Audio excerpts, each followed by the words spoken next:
नमस्कार दोस्तों, कैसे हैं आप सब। दोस्तों, धर्म और धर्म के ट्रेडिशंस, कस्टम्स को लेकर अक्सर कोई ना कोई बयानबाजी कर देता है और कुछ लोग जानकारी के अभाव में गलत जानकारी का शिकार हो जाते हैं। करीब 4 महीने पहले AIMIM के मुखिया असदुद्दीन ओवैसी का बयान देश भर में चर्चा का विषय बना रहा। अपने बयान में ओवैसी ने कहा था, देश के प्रधानमंत्री को यह समझने की जरूरत है कि आर्टिकल 29 एक मौलिक अधिकार है। मुझे लगता है प्रधानमंत्री को यह समझ नहीं आया। संविधान में धर्मनिरपेक्षता की बात कही गई है। इस्लाम धर्म में शादी एक कॉन्ट्रैक्ट है, वहीं हिंदुओं में जन्मजात का साथ है। ऐसे में क्या आप सबको एक साथ मिला देंगे? ओवैसी आगे कहते हैं कि भारत की विविधता को प्रधानमंत्री एक समस्या समझते हैं। अब इस बयान को लेकर हिंदू मैरिज एक्ट लोगों में चर्चा का विषय बन गया।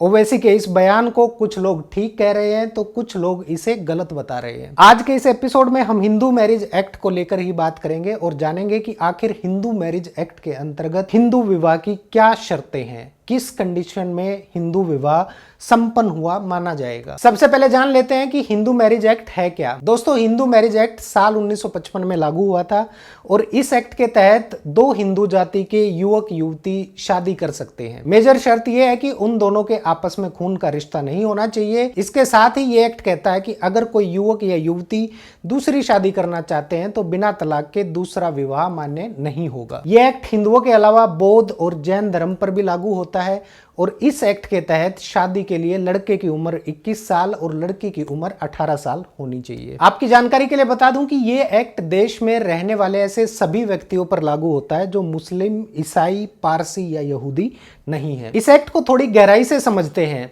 हिंदू शास्त्रीय विवाह के तहत विवाह एक महत्वपूर्ण संस्कार है और इस संस्कार को पूरा करने के लिए प्राचीन विधि में कुछ शर्तें अधिरोपित या निर्धारित की गई थी। वर्तमान हिंदू विवाह अधिनियम 1955 एक आधुनिक हिंदू विधि है जिसे प्राचीन शास्त्रीय विधि और आधुनिक परिक्षेप यानी मॉडर्न इंटरप्रिटेशंस को ध्यान में रखते हुए भारत की संसद द्वारा बनाया गया है। इस अधिनियम के अंतर्गत हिंदू विवाह किए जाने के लिए कुछ महत्वपूर्ण शर्तों का समावेश किया गया है, कुछ कंडीशंस लगाई गई है और हिंदू विवाह को पूर्ण करने के लिए इन शर्तों का पूरा किया जाना बेहद जरूरी है। एक्ट का सेक्शन 5 हिंदू विवाह के लिए निर्धारित की गई जरूरी शर्तों को डिफाइन करता है। सेक्शन 7 में हिंदू विवाह के संस्कार बताए गए हैं और सेक्शन 8 में हिंदू विवाह के रजिस्ट्रीकरण को लेकर जरूरी प्रावधान किए गए हैं। एक्ट के सेक्शन 5 के तहत कुछ लीगल कंडीशंस इंपोज की गई हैं। अगर इस पूरे एक्ट को ढंग से समझा जाए तो हिंदू विवाह अधिनियम के अंतर्गत इन शर्तों का सीधा संबंध विवाह के शून्य और शून्य करणीय यानी सेक्शन 11 और सेक्शन 12 से है। सेक्शन 17 और 18 के तहत हिंदू विवाह के अंतर्गत दंड का प्रावधान किया गया है। हिंदू मैरिज एक्ट में कुछ ऐसे कार्य हैं जिन्हें करने पर दंड का प्रावधान किया गया है। सेक्शन 5 के अंतर्गत कुछ शर्तें ऐसी हैं जिनका उल्लंघन करने पर हिंदू विवाह अधिनियम की धारा 17 और धारा 18 के तहत दंड की व्यवस्था की गई है और सेक्शन 5 में निर्धारित की गई शर्तों के उल्लंघन पर किसी भी शादी को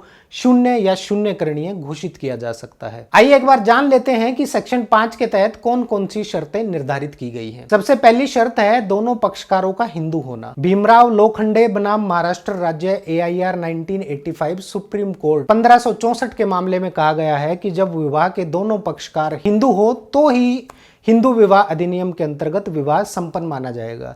यदि कोई एक पक्षकार हिंदू है और दूसरा पक्षकार गैर हिंदू है तो विवाह इस अधिनियम की परिधि से बाहर होगा और यह विवाह हिंदू विवाह नहीं कहलाएगा। आपकी जानकारी के लिए बता दूं कि प्राचीन शास्त्रीय हिंदू विवाह समय की मांग के अनुसार जातियों के आधार पर हिंदू विवाह को मान्यता देता था, लेकिन आधुनिक हिंदू विवाह अधिनियम जातियों के आधार पर हिंदू विवाह में कोई बाध्यता नहीं रखता है, कोई डिफरेंस नहीं रखता है। जगन्नाथ बनाम सविथम AIR 1972 आंध्र प्रदेश 377 के मामले में यह बात कही गई है कि हिंदू विवाह किसी जातिगत व्यवस्था की अनिवार्यता का समर्थन नहीं करता है। एक्ट के सेक्शन 5 के तहत दूसरी शर्त है कि हिंदू विवाह तभी संपन्न हुआ माना जाएगा जब विवाह के समय दोनों पक्षकारों में से ना तो वर की कोई पत्नी जीवित होगी और ना ही वधू का कोई पति जीवित होगा। प्राचीन शास्त्रीय हिंदू विधि बहुपत्नी को मान्यता देता था, लेकिन आधुनिक हिंदू विवाह अधिनियम 1955 बहुपत्नी का उन्मूलन करता है, इसको प्रतिबंधित करता है। कुछ लोगों में यह भ्रम फैला है कि अगर पत्नी संतान पैदा करने में सक्षम नहीं है तो वो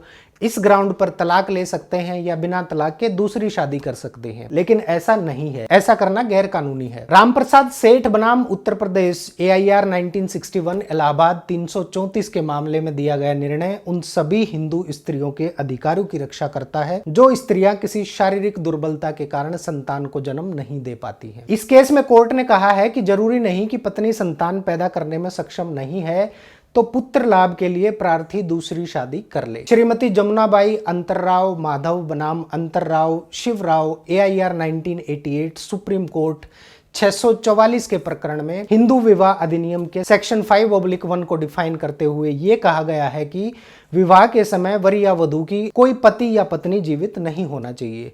एक्ट के सेक्शन 5/2 में हिंदू विवाह की तीसरी शर्त के बारे में बताया गया है और कहा गया है कि विवाह के समय दोनों पक्षकारों की मानसिक स्थिति विवाह की प्रकृति और परिणामों को समझने के योग्य हो। इस अधिनियम में यह प्रावधान है कि विवाह के समय दोनों पक्षकारों में से कोई भी पक्षकार चित्त विकृति के कारण विधि मान्य सम्मति देने में असमर्थ ना हो या इस प्रकार के या इस सीमा तक मानसिक विकार से ग्रस्त ना हो कि वो विवाह और संतान की उत्पत्ति के योग्य ही ना हो या उसे बार बार पागलपन के दौरे ना पड़ते हों। यदि पागलपन के आधार पर विवाह को शून्य करने की डिक्री की मांग की गई है तो पागलपन को सिद्ध करने का भार भी ऐसी मांग करने वाले याचिकाकर्ता पर ही होगा।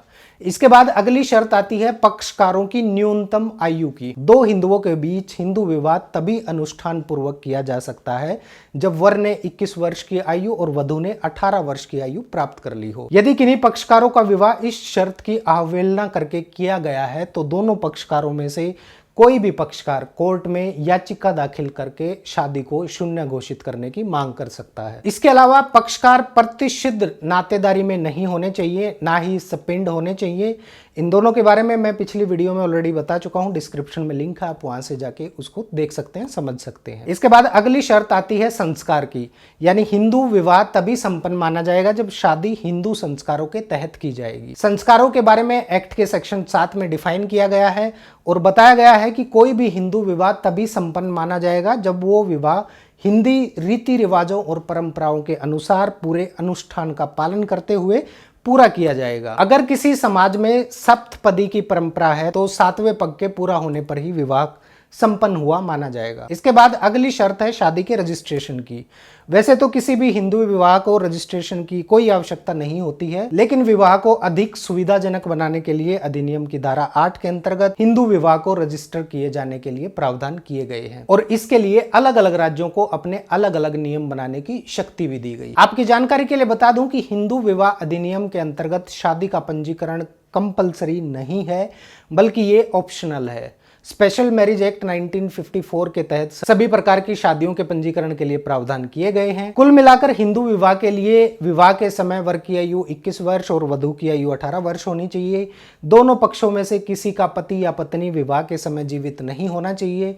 वर और कन्या दोनों की पहले से शादी नहीं हुई होनी चाहिए। पति या पत्नी के जिंदा रहते हुए पति पत्नी में से कोई भी दूसरी शादी नहीं कर सकता। अगर इन शर्तों का उल्लंघन किया जाता है तो हिंदू विवाह अधिनियम 1955 के सेक्शन 18 के तहत 2 वर्ष का कठोर कारावास या 1 लाख रुपए तक का जुर्माना या दोनों से दंडित किए जाने का प्रावधान है और पक्षकारों में से किसी एक के द्वारा याचिका लाए जाने पर कोर्ट द्वारा इस प्रकार के विवाह को शून्य घोषित किया जा सकता है। हिंदू धर्म में विवाह को 16 प्रमुख संस्कारों में से सबसे पवित्र संस्कार माना गया है और शास्त्रों में विवाह के 8 प्रकार बताए गए हैं: ब्रह्मा, देव, आर्य, प्रजापत्य, असुर, गंधर्व, राक्षस और पिशाच। दोस्तों, ये थी हिंदू विवाह को पूर्ण करने वाली वो सभी जरूरी शर्तें जो हिंदू विवाह को कानूनी बल देने का काम करती हैं। उम्मीद है जानकारी पसंद आई होगी। कोई प्रश्न या सुझाव है तो कमेंट बॉक्स में कमेंट करके जरूर बताइए। वीडियो को लाइक करके शेयर जरूर कर दीजिए। नमस्कार।